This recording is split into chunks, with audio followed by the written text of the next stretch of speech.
Елордамыз Астанада өтіп жатқан дүниежүзілік экспо көрмесі келушілерін құшақ жая қарсы алуын жалғастырып жатыр. Шараға қызығушылық танытқан адамдар санында күн сайын артып келеді. Қазақстандық теміржолшылар өз кезегінде транспорт және логистика турасындағы жеткен жетістіктермен бөлісіп жатыр. Мұнымен шетелден келген азаматтардың еліміздің мемлекетаралық транзиттік әлеуетінің ілгері жылжуына көздері жеткендігі де байқалады. Эфирде транспорт және логистика. Бүгінгі шығарылымда Қазақстан темір жолы тасымалдаушыларының темір жол турасындағы мақтанарлық жобалары жайлы әңгімелейміз.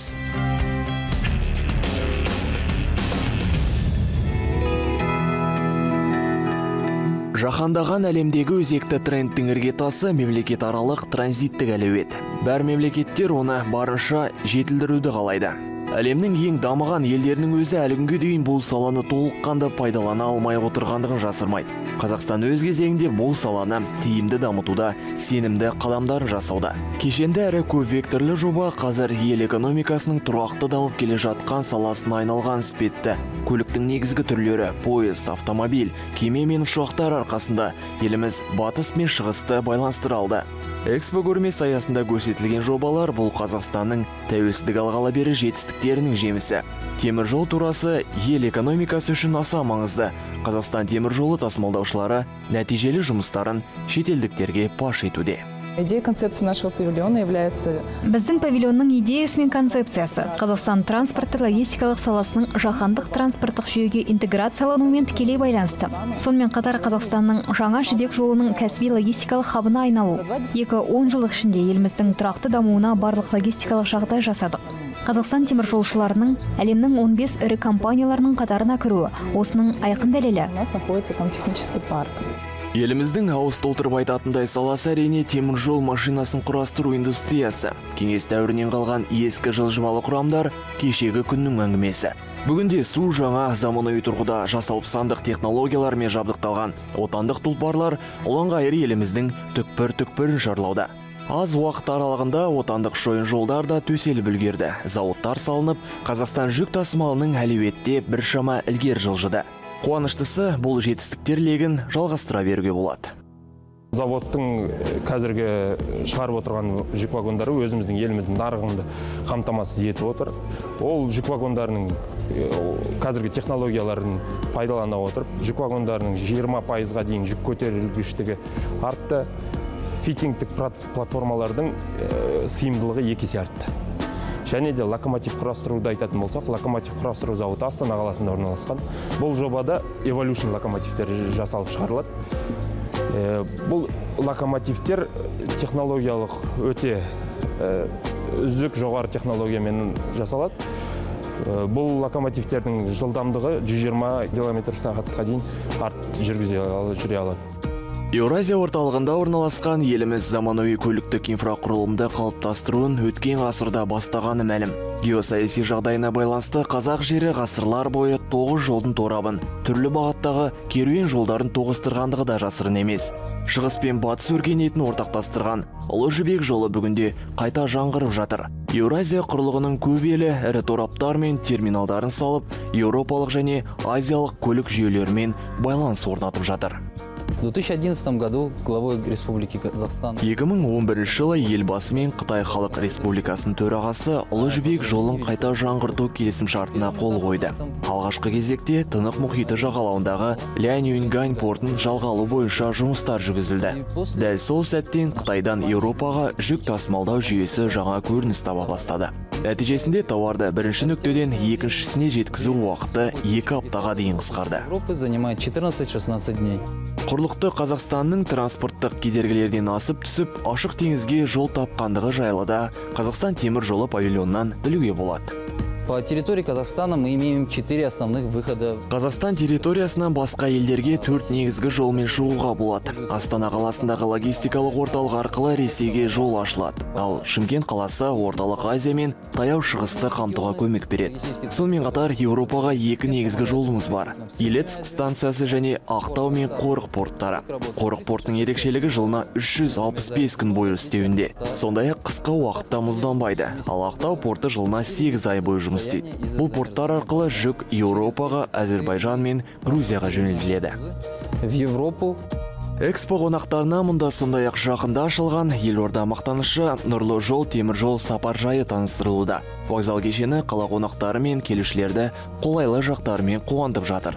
Маусымның бірінші жұлдызында тұсауы кесілген сапаржай жасыл технологияларды барынша қамтуға тырысты. Он представляет собой 6-этажное здание. Нұрлы жол сапаржайы 6 қабатты. Жалпы аумағы 126 мың шаршы метрді құрайды. Күніне 35 мың адамды қарсы алуға қауқарлы. Әр қабатының өзіндік рөлі бар. 740 көлікке арналған тұрақ, күту залы, перрондық бөлімше, анықтама бюролары мен кассалар барлығы қарастырылған. Жарық шамдары түгел электр үнемдеуші. Жалпы вокзалда 52 эскалатор мен 26 лифт бар. Олар да қуат үнемдеуші заманауи қондырғылармен жабдықталған. Сонымен қатар жаңбыр суын жинайтын автоматтандырылған құрылғы бар. Жиналған су арнайы ыдыста өңделіп, техникалық қажеттіліктерге жұмсалады. Квадратных метров. Көрмеде анықтама беріп жүрген қызметкерлер ұлттық компанияның жетекші мамандары. Өз ісінің кез келген тетігін білетін білікті қызметкерлердей бұл саланы ешкім түсіндіре алмасы хақ. Бұл көрменің бізге негізі әсері берген пайдасы өте зор деп ойлаймын. Себебі келушілердің таңғалысын байқап отырмыз өзіміз. Тікелей солармен жұмыс істегендіктен олардың сұрақтары жаңағы біздің берген ақпаратымызбен олардан көп мағлұмат алып жатқандай көреміз. Олар жасырмайды таңғалыстарын, өйткені көп халықтың ойынша темір жол дегеніміз ол тек жолаушылар вагондарымен шектеледі, көп халықтың ойы.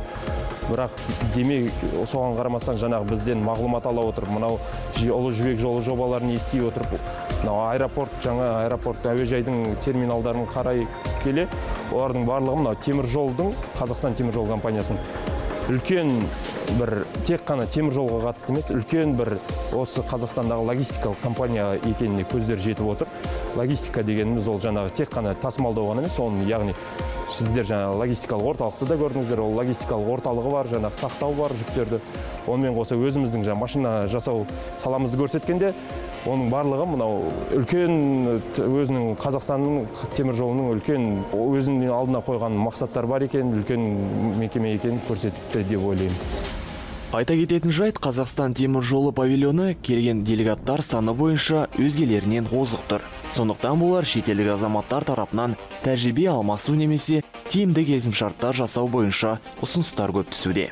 Павильон, я считаю, отражает существующую... Павильонда көрсетілген жобалар өте орынды деп есептеймін. Мәселен, ұлы жібек жолының жаңа композициясы өте қызықты.